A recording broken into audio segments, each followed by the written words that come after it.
Shalom saudaraku yang terkasih, bersyukur pada Tuhan kesempatan yang indah yang Tuhan berikan kepada kita.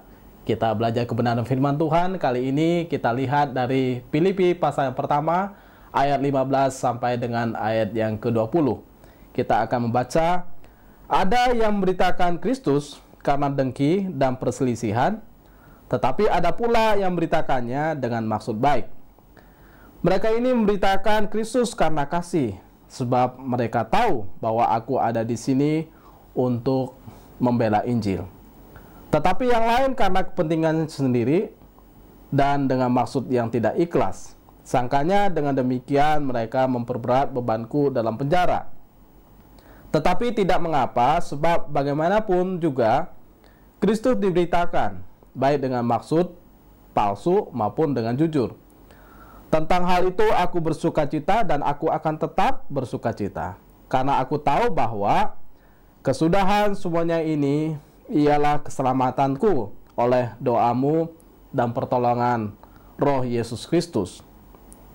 Sebab yang sangat kurindukan dan kuharapkan ialah bahwa aku dalam segala hal tidak akan beroleh malu, melainkan seperti sedia kala, demikian pun sekarang, Kristus dengan nyata dimuliakan di dalam tubuhku, baik oleh hidupku maupun oleh matiku. Saudara-saudaraku yang kasih dalam Tuhan, kalau kita perhatikan bagian firman Tuhan ini, menarik semangat daripada Paulus yang harus kita perhatikan, bahwa kerinduan dia supaya dia tidak beroleh malu seperti sedia kala, dia ingin supaya Kristus dimuliakan di dalam tubuhnya, baik oleh hidupnya maupun oleh matinya. Jadi Paulus ingin supaya tubuhnya, hidupnya, bahkan sampai ke titik kematian, itu menjadi sesuatu yang bermakna, yang berarti menyenangkan hati Tuhan. Sehingga Paulus tidak mau menyia-nyiakan kehidupan dia, hanya urusan orang-orang yang memberitakan Injil dengan maksud-maksud yang tidak benar. Jadi di tengah-tengah orang yang memang memberitakan Injil yang tidak benar, maka kita sebagai anak Tuhan harus tetap memberitakan Injil yang benar. Karena itu panggilan kehidupan kita. Jadi pelayanan bicara tentang pengabdian, kesungguhan hati kita, karena kita mencintai Tuhan, karena kita mencintai sesama.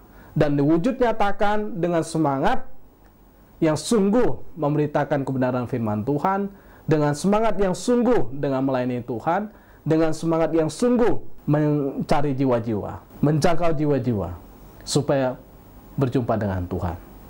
Itulah panggilan kehidupan kita. Jadi kalau kita perhatikan berbagai motivasi orang dalam melayani Tuhan, ini diungkapkan dengan jelas oleh Paulus. Jadi kalau saudara perhatikan berbagai motivasi dalam pelayanan orang-orang melayani Tuhan, itu bukan isu sekarang, tetapi zaman lampau sudah terjadi. Ada yang memberitakan Kristus karena dengki dan perselisihan, tetapi ada pula memberitakannya dengan maksud baik. Jadi ingat ya, bahwa ada orang memberitakan Injil Yesus Kristus itu karena apa? Dengki dan perselisihan. Wah, ada ya Pak? Ada. Kita pikir nggak mungkin lah seorang yang menyebut diri hamba Tuhan, anak Tuhan memberitakan Injil karena dengki dan perselisihan. Ya seharusnya memang tidak ada. Tetapi pada faktanya ada. Nah, biasanya ini disebut oknum ya, yang memang mengatasnamakan diri sebagai anak Tuhan atau seorang hamba Tuhan. Jadi nggak heran lah kalau misalnya ada orang yang begitu dengki, ada orang yang begitu benci, ada orang yang menimbulkan perselisihan. Padahal siapa? Padahal anak Tuhan. Padahal siapa? Padahal katanya seorang hamba Tuhan. Tetapi kan bagaimanapun pohon itu dikenal dari buahnya. Berarti kalau buahnya bukan begitu, maka dia betul nggak anak Tuhan? Dia betul nggak hamba Tuhan? Karena jangan sampai seperti di dalam Matius itu kan berucap Tuhan, Tuhan, ternyata Tuhan nggak kenal dia kan?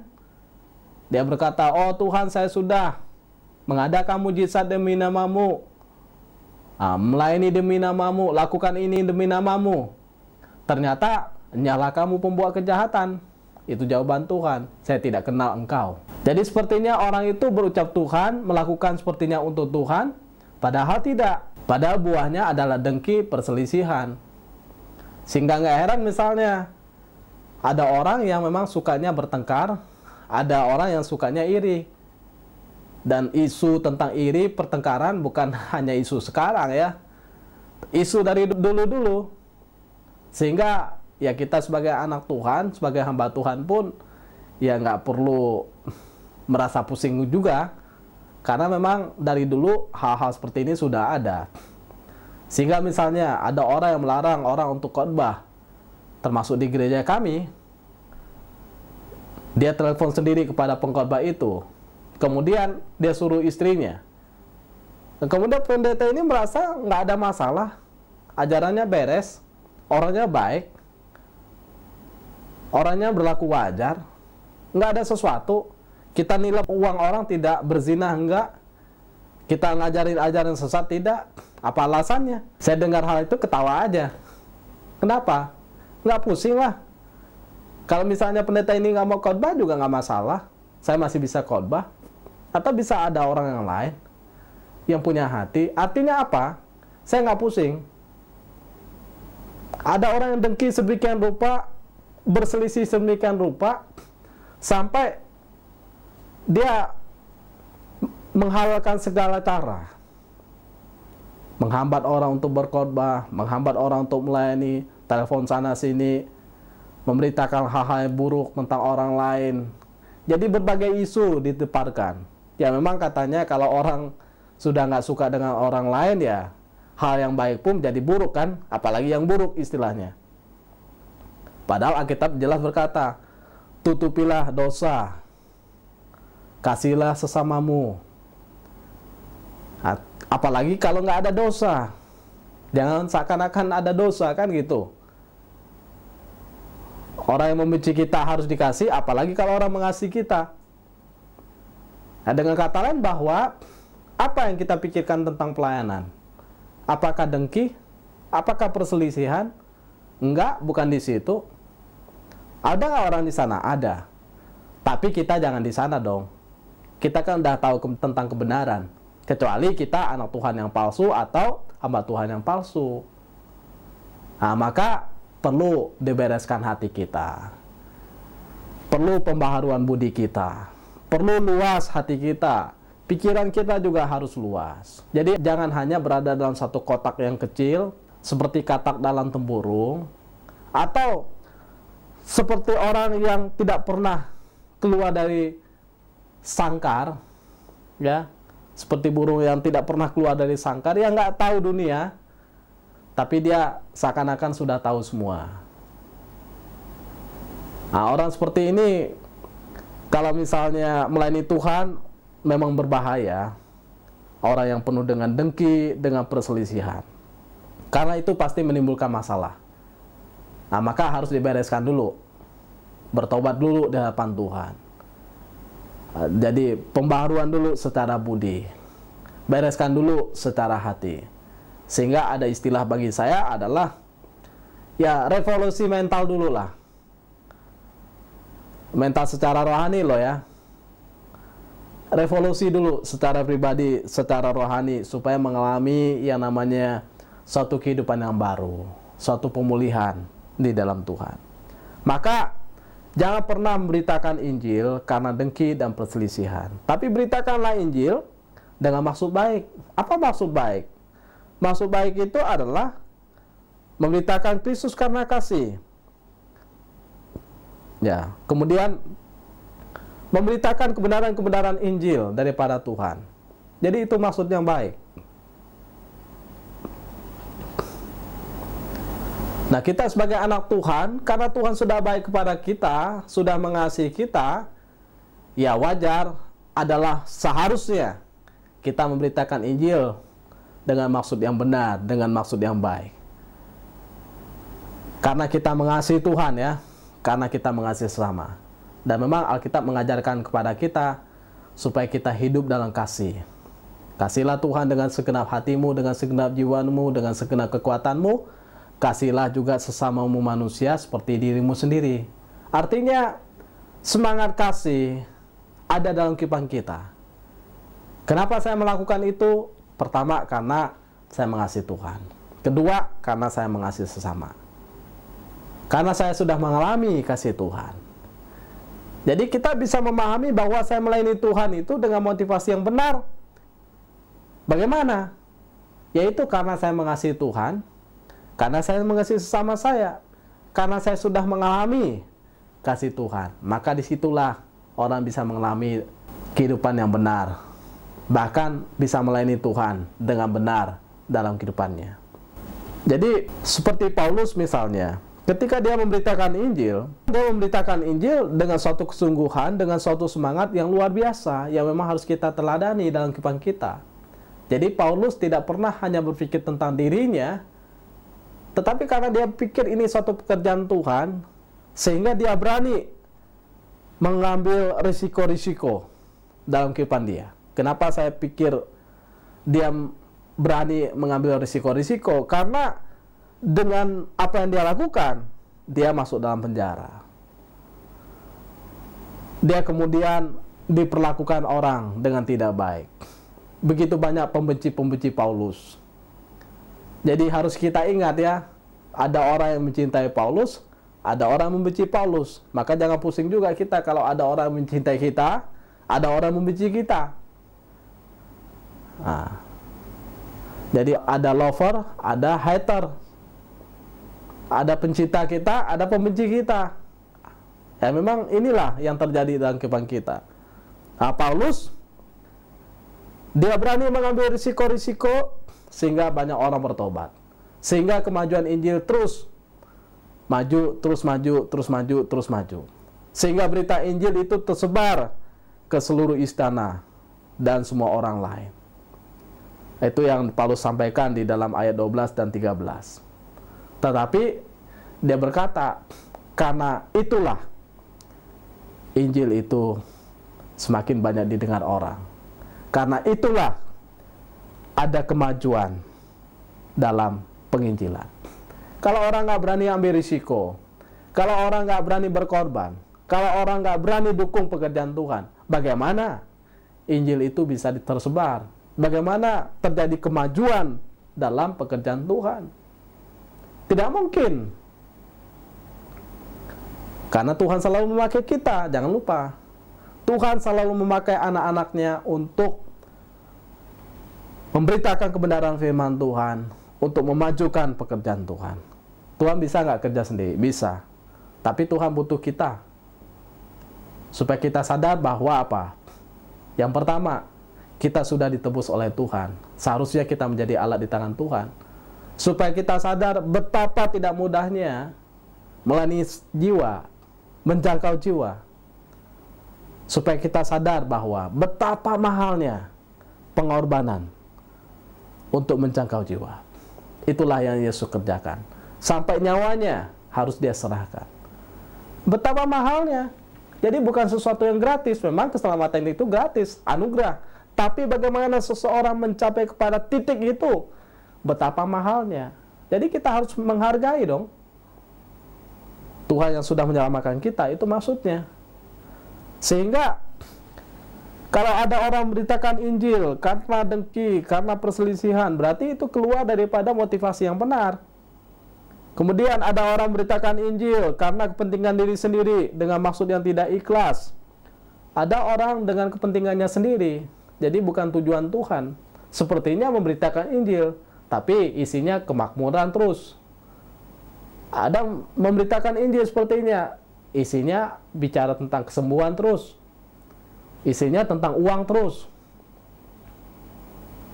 Jadi Kristus tidak dijunjung tinggi, otoritas Tuhan tidak ditegakkan. Pemberitaan kebenaran tidak beritakan secara menyeluruh. Jadi main comot-comot ayat sesuai dengan selera pendengar. Nah, kita tidak ada di sana. Kita harus memberitakan Injil secara utuh. Jadi bukan main comot ayat, yang ini dipakai, yang ini dihindari. Tidak. Tapi kita harus berusaha, bertanggung jawab.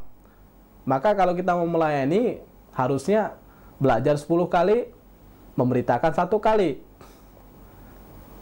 Jangan khotbahnya favorit itu terus. Tidak pernah belajar. Belajar 1 kali, khotbah 10 kali, bahkan ratusan kali. Nah, itu bahaya sekali. Harusnya kita belajar kalau bisa ratusan kali, khotbah 1 kali.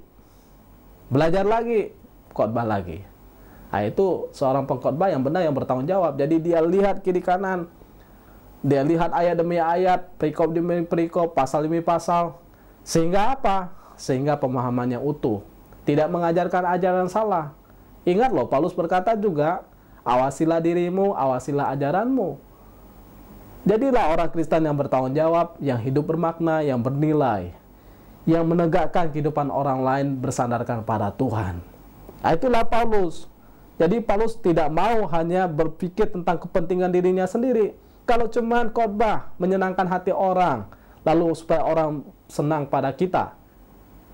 Khotbah menyenangkan hati orang supaya PK-nya lebih tambah lagi. Khotbah supaya lebih populer dan sebagainya. Lalu orang undang kita sana sini. Berarti kan kepentingan diri sendiri. Jadi semuanya ujung-ujungnya pada kita.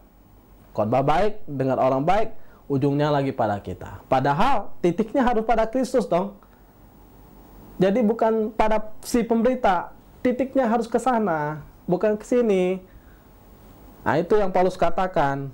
Jadi jangan sampai pemberitaan Injil itu untuk kepentingan diri sendiri.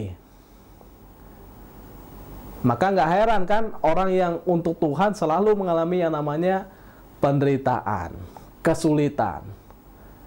Tetapi jalan hidup mereka agung. Kenapa? Karena titiknya ke atas. Tuhan yang bela mereka. Tapi ini membela diri sendiri, hanya untuk kepentingan kekenyangan perutnya dan keluarganya. Bahkan dalam pelayanan pun warisan keluarga, pelayanan kalau boleh diwariskan kepada anaknya. Nah, ini seringkali terjadi. Meskipun itu tidak salah dalam konteks bahwa kalau memang anaknya punya panggilan, tidak masalah. Tapi kalau nggak punya panggilan, sengaja diwariskan, itu masalah yang besar. Karena kita bicara tentang bagaimana Tuhan bisa disenangkan melalui kehidupan kita dalam pelayanan kita. Jadi, kepentingan sendiri. Jadi, jangan sampai kita mengejar materi, mengejar popularitas, aktualisasi diri dalam pelayanan. Kita perhatikan kepentingan untuk kemuliaan nama Tuhan itu apa, sehingga orang yang sungguh-sungguh melayani Tuhan tidak pernah sepi dengan ide-ide, hal-hal yang terbaik yang ingin dia persembahkan pada Tuhan. Karena apa? Ya, kepentingannya bukan untuk diri sendiri. Sehingga tidak sepi juga kawan. Orang bisa nilai kok orang yang benar dengan tidak. Orang bisa support kok dengan caranya yang luar biasa. Dan Tuhan bisa gerakan hati banyak orang. Sehingga kita nggak perlu pusing. Misalnya, orang iri kepada kita, orang sengaja mencari perselisihan dengan kita, nggak perlu pusing juga. Karena kalau kita benar, jalan kita lurus, hidup kita jujur dan setia pada Tuhan, nggak pernah sepi pemeliharaan Tuhan, pertolongan Tuhan, kebaikan Tuhan, bahkan berkat Tuhan bagi kehidupan kita. Nggak pernah sepi. Saya mengalami dalam titik-titik pelayanan saya. Meskipun tidak semulus yang kita bayangkan, tetapi bisa rasakan titik demi titik, step by step, Tuhan tuntun pelihara dengan caranya yang luar biasa. Kadang-kadang penghiburan Tuhan justru dari orang-orang yang kita nggak duga-duga. Tapi dalam bagian ini saya ingin katakan bahwa kalau kita kerja untuk Tuhan, ya nanti Tuhan yang mencukupkan dengan caranya, dengan pertolongannya yang indah. Karena memang pada ayat yang sebelumnya, kalau kita lihat Filipi pasal 1 ayat 6 ya, Paulus mengucap syukur. Kita mulai ayat yang kelima, Filipi 1, 5-6. Aku mengucap syukur kepada Allahku karena persekutuanmu dalam berita Injil mulai dari hari pertama sampai sekarang ini. Akan hal ini aku yakin sepenuhnya, yaitu Ia yang memulai pekerjaan yang baik di antara kamu akan meneruskannya sampai pada akhirnya pada hari Kristus Yesus. Jadi Paulus bisa melihat titik, Tuhan mulai, Tuhan akan menyertai. Tuhan akan memimpin, memelihara, menjaga pekerjaannya, bahkan orang-orangnya. Karena mereka adalah milik kepunyaan Tuhan. Jadi jangan pernah khawatir. Kalau kita anak Tuhan yang benar, anak Tuhan yang sungguh, pelayan Tuhan yang benar, pelayan Tuhan yang sungguh, nggak perlu khawatir. Maka jangan terlalu fokus sentral pada diri kita. Terus fokus sentral pada Tuhan. Maka kita akan melihat kebaikan Tuhan, tangan Tuhan, penyertaan Tuhan yang sempurna bagi kehidupan kita. Ada orang yang memberitakan Injil dengan maksud yang tidak ikhlas, tidak sungguh-sungguh. Sepertinya dia rajin ya datang ke gereja, sepertinya dia rajin ya pelayanan, sepertinya dia dukung banget pekerjaan Tuhan, bahkan hamba Tuhan disupport sepertinya. Tapi ada udang di balik batu, ada keinginan-keinginan yang terselubung, sehingga dia kasih ini dengan maksud supaya nanti pendeta tunduk pada dia, perhatian pada dia, bisa didikte sama dia. Sehingga kalau dia ngomong, "Pak, khotbahnya jangan panjang-panjang, Pak." Jadi pendetanya langsung ngangguk, "Iya, Pak. Pak, khotbahnya begini. Jadi bukan kita yang memberitakan Injil sesuai dengan kebenaran firman Tuhan. Nanti dia bisa request ke kita. Saya pikir mending dia sendiri yang khotbah, jangan kita yang khotbah, kan? Karena ada orang yang tidak ikhlas memberi dengan maksud ada syarat-syaratnya. Saya memberi ini, nanti Bapak harus dengar saya. Saya memberi ini, dia bermaksud ini dan itu. Jadi maksudnya nggak ikhlas. Lalu kemudian dia mengungkit-ungkit. Saya sudah kasih ini, saya sudah kasih itu, saya sudah kasih ini, saya sudah kasih itu. Mengungkit-ungkit, karena apa? Nggak ikhlas. Berhitung. Padahal kalau kita ikhlas, nggak perlu berhitung, karena kita tahu semua yang ada pada kita ini milik Tuhan kok. Kalau saya bisa kerjakan untuk Tuhan lebih baik, dan lebih baik, justru senang kan? Justru puas kan? Untuk Tuhan kok titiknya. Bukan untuk hamba Tuhan itu. Kalau cuma untuk hamba Tuhan itu kecil titiknya. Itu sama dengan kita. Meskipun dia hamba Tuhan. Tapi ingat, bahwa titiknya harus sampai ke atas. Saya ngasih kepada orang miskin, titiknya ke atas. Saya ngasih kepada pelayan Tuhan, titiknya ke atas lagi. Jadi kalau dia tidak respect, kalau dia tidak memperlakukan saya secara istimewa, saya tetap mempunyai gairah, mempunyai semangat, karena titiknya ke atas, motivasinya benar. Nah, begitu banyak orang memberi dengan motivasi yang tidak benar, tidak ikhlas, supaya dia merasa lebih dihargai daripada yang lain, dianggap sebagai orang yang utama, kemudian dipuji-puji, disanjung-sanjung, lebih dianggap daripada yang lain. Tidak, bisnis di gereja itu tidak seperti itu. Di gereja itu semua orang sama rata. Mau dia ngasih banyak, mau dia ngasih sedikit. Semua kita memberi dengan ikhlas. Bukan hanya secara materi, secara tenaga, pikiran, bahkan apa saja yang bisa kita berikan yang terbaik untuk suatu pekerjaan Tuhan supaya semakin maju. Maka jangan pernah pelit untuk pekerjaan Tuhan. Kalau ada uang, beri. Kalau ada ide, beri yang terbaik. Ada tenaga, lakukan. Kalau kita tidak bisa membaca, kita nulis. Kalau kita bisa nyanyi, nyanyilah untuk Tuhan. Kalau bisa khotbah, khotbahlah yang terbaik untuk kemuliaan nama Tuhan. Persiapkanlah yang terbaik, yang sungguh-sungguh. Sehingga ya kita persiapkan dengan baik. Ya kalau bisa, ya kita persiapkan ya jauh-jauh hari. 10 kali belajar, 1 kali khotbah. Kita lihat secara utuh bagian-bagian firman Tuhan. Sehingga kita bisa menyampaikan dengan penuh sampai pada titik seperti yang dimaksudkan. Sehingga jangan sampai kita memberitakan Injil melayani dengan tidak ikhlas, ya, itu rugi sendiri. Yang rugi bukan orang lain, kita sendiri yang rugi. Udah habis-habisan, nggak ikhlas. Maka juga kalau memberi jangan tidak ikhlas. Kita pusing sendiri, mau minta dibalikin juga nggak enak juga ya. Mending nggak usah ngasih. Nah, kalau kita ikhlas, udah lepas. Itu maksudnya. memberilah, melayanilah dengan lepas, dengan sukacita, dengan terarah pada Tuhan. Sangkanya kalau dia tidak ikhlas itu, mereka berbuat demikian untuk memperberat bebanku dalam penjara. Ada ya orang melayani karena dengan maksud-maksud supaya nanti kalau saya melayani seperti ini, ya biarin aja dia menderita. Jadi dengan tujuan bahwa dia sepertinya memberitakan Injil, tapi berharap orang lain menderita. Kenapa mereka melakukan itu? Mereka berkata bahwa Paulus melayani Tuhan karena mencari uang. Mereka menggembar-gembar isu yang tidak baik tentang Paulus. Padahal Paulus dalam kemurnian kesungguhan hatinya memang sungguh-sungguh melayani Tuhan. Sampai apa? Akhirnya dia dipenjara dan kepalanya dipenggal. Nah, ini semangat yang luar biasa. Tetapi tidak mengapa, kata Paulus, bagaimanapun juga Kristus diberitakan baik dengan maksud palsu maupun dengan jujur.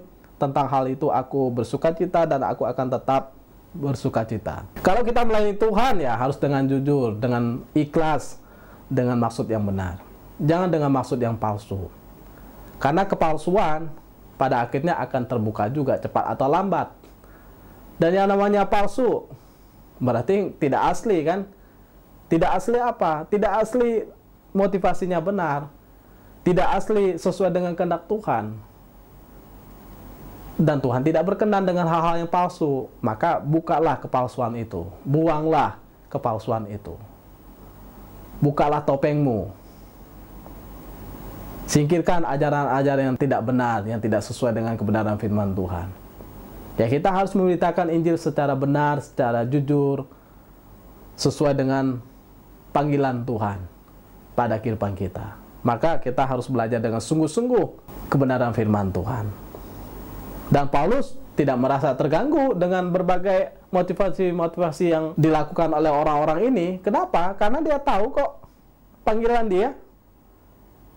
Kecuali dia nggak tahu, maka dia terganggu. Dia berpikir mungkin orang ini menghambat jalannya. Tapi Paulus tidak berpikir seperti itu kan? Karena dia tahu jalannya, panggilannya. Maka saya juga nggak pernah terganggu dengan orang-orang yang lain yang mungkin berpikir ini dan itu, mengganggu ini dan itu, nggak pernah terganggu. Malah campur semangat. Karena kita tahu panggilan kita. Dan saya tidak perlu mengganggu orang lain karena saya tahu panggilan saya. Hanya orang yang kurang tahu panggilannya mengganggu orang lain. Pekerjaan orang lain, pelayanan orang lain. Sama seperti pedagang misalnya. Kalau pedagang mengganggu dagangan orang lain, berarti kan dia nggak ngerti dagangannya apa. Dia nggak tahu apa yang harus dia jual. Sehingga dia harus mengganggu orang dulu. Sama seperti pelayan Tuhan. Kalau dia mengganggu yang lain, berarti kan dia nggak tahu panggilan dia. Maka kita harus tahu panggilan kita. Siapa yang kita layani. Kita melayani Tuhan kok, bukan melayani manusia.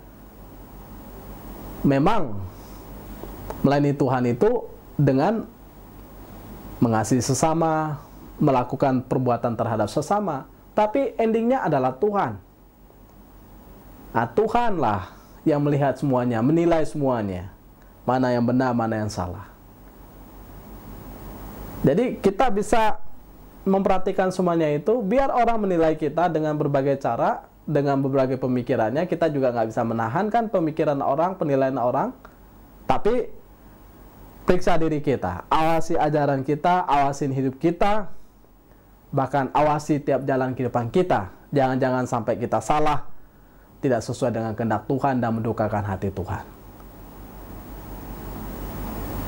Dan biarkan Tuhan terus mengukir kita dengan caranya. Kalau semua diizinkan Tuhan, tak berarti ada maksud Tuhan yang sempurna. Nah, disinilah kita belajar bahwa sama seperti Paulus yang terakhir, dia berkata bahwa itu tidak mengganggu sukacita dia, karena dia tahu kan panggilannya.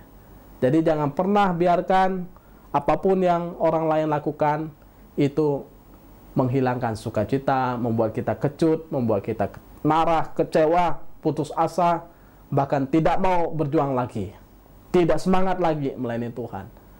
Ya mungkin ada saudara-saudara yang kecewa dalam pelayanan, entah terhadap siapa, senior, atau hamba Tuhan, atau siapa, majelis, atau pengurus, saya tidak tahu. Tetapi yang pasti bahwa jangan pernah memadamkan semangat, sukacita melayani Tuhan. Mungkin saudara sekarang tidak melayani tempat itu lagi, atau masih tetap di situ, jangan padam terhadap semuanya itu. Tetap melayani Tuhan, tetap lakukan tugas tanggung jawab kita. Karena yang menilai, ingat, Tuhan. Dan karena aku tahu bahwa kesudahan semuanya ini ialah keselamatanku oleh doamu dan pertolongan Roh Yesus Kristus. Orang yang sungguh-sungguh melayani Tuhan, ada keselamatan daripada Tuhan. Ada sukacita daripada Tuhan. Ada kemenangan dari Tuhan. Bahkan ada kemajuan daripada Tuhan. Kalau kita menyerah, kita akan mundur, kita akan jatuh, kita tidak bisa lakukan apapun. Tidak bisa menjadi berkat bagi orang lain, bahkan bagi diri kita sendiri.